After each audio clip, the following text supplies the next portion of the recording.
এই উত্তর পাড়ার অখিলশীল, দক্ষিণ পাড়ার ব্রহ্মচারী বিক্রম পুরোহিত। সে প্রবচকও বটে। দুজনার মধ্যে কিন্তু ঘনিষ্ঠ বন্ধুত্ব আছে। একদিন দুজনে বসে সিদ্ধান্ত নিল, চলো বন্ধু, একটু বাইরের দেশ ঘুরে আসি কিছুদিনের জন্যে। তা দুই বন্ধু মিলে সে বাইরের দেশে গেল। সেখানে গিয়ে বিক্রম পুরোহিত নিজের কাজের জাহিরিতে সে ওখানে পৌরোহিত্যের কাজে নিয়োজিত হয়ে গেল। অনেক চাহিদা তার, প্রবচনও করছে। এই করতে করতে ওদের ওখানে একটা সামাজিক ব্যবস্থা হয়ে গেল, কদর বেড়ে গেল। হাট বাজার, বাজারঘাট সব দিকে ঘোরাফেরা করতে করতে দেখে কি যে ঘিয়ের দাম মাত্র 4 আনা আর ঘোলের দাম 16 আনা। চমকে উঠল অখিলশীল, বলো বন্ধু, এখানে আর এক মুহূর্তের জন্য, এক দিনের জন্য থাকা যাবে না। বললো কেন? এখানে তো খুব ভালো, সুন্দর সুন্দর খাদ্য খাবারের দাম কম, অসুবিধা কিসে? তাহলে না বন্ধু, অবিচার অবিচার, এখানে থাকা নিরাপদ নয়, চলো আমরা বাড়ির মানুষ বাড়ি ফিরে যাই। তখন বিক্রম পুরোহিত বলল, না বন্ধু, এখান থেকে তো আমি যাব না, তুমি যেতে চাও চলে যাও, আমি থেকে যাই। তাহলে না বন্ধু, তুমি চলো, এখানে নিরাপদ নয়। অখিলের কথা শুনল না বিক্রম।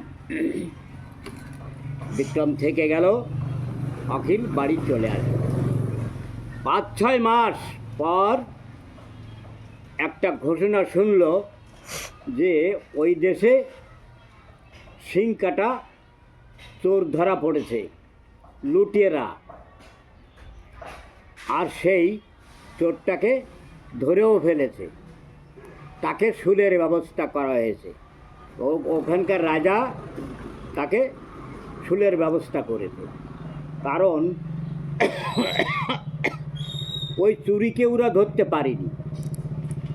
তখন রাজা বলল, ওই সিংয়ের মাপটার বেড়ের মাপটা নিয়ে সবাইকে এক এক করে লাগিয়ে দেখো কে সেই মাপে আসে।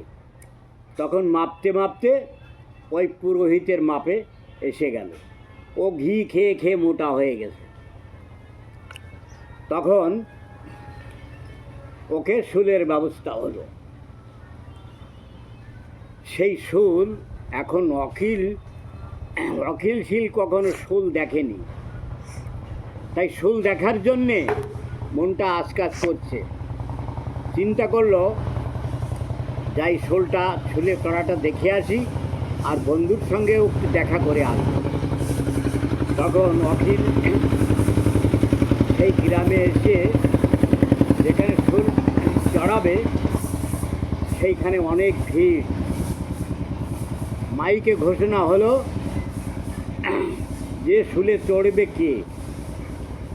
ওই ব্রহ্মচারী পুরোহিত, আবার প্রবচক, সে চোরের দায়ী হয়েছে। তখন অখিল বলল যে এ তো আমার বন্ধু, যা কিছু করুক চুরি তো করতে পারে না, আমি এখন কি করে বাঁচাই একে? তখন ওর মাথায় বুদ্ধি আসতে লাগলো। ওই বন্ধুর কাছ থেকে টুকটাক একটু শাস্ত্র, তিথিলগ্ন হেনতন শিখেছিল।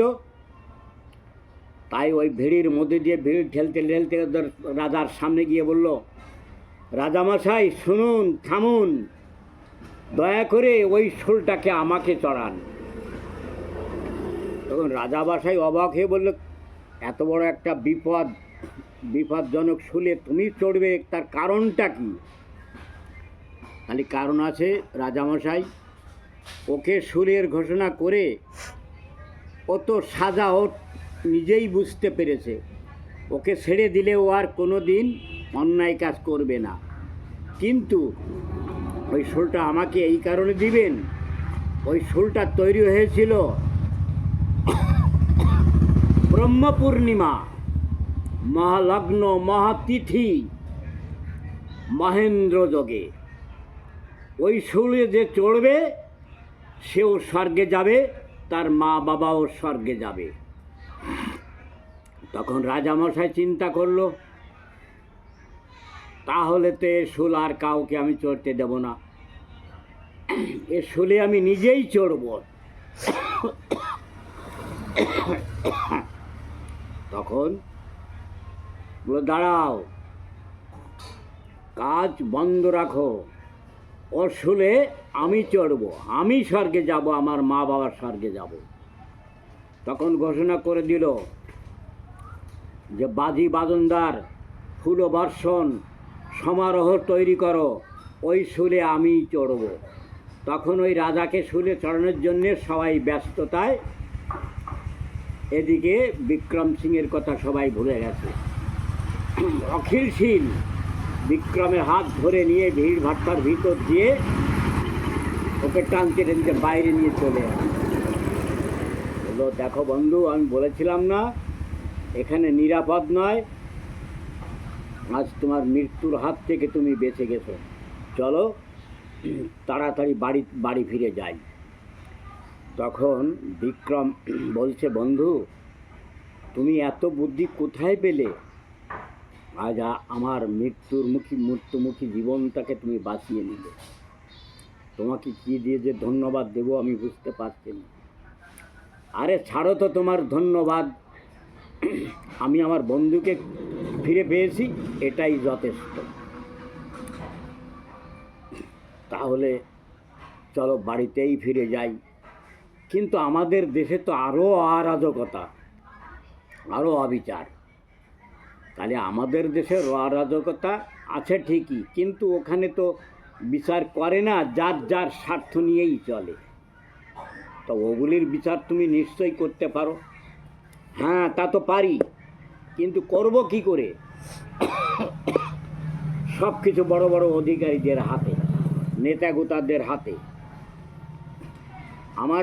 আমাকে মাত্র 24 ঘন্টা সময় দেওয়া হোক, এই নেত্রীর আক্কেলদারি কামিয়ে আমি সমস্ত বিচার করে দেশের শান্তি স্থাপন করতে পারব। আমাদের দেশের দুর্নীতি তো আরও সোজা, সমস্ত প্রমাণ জল করছে। দেখুন না, অভয়াকাণ্ডের ব্যাক ফ্রন্ট, ইনডোর আউটডোর সব দিকে প্রমাণ জল করছে। তো এই বিচারকরা বিচার করে না, তদন্তকারীরা তদন্ত করে না, তাই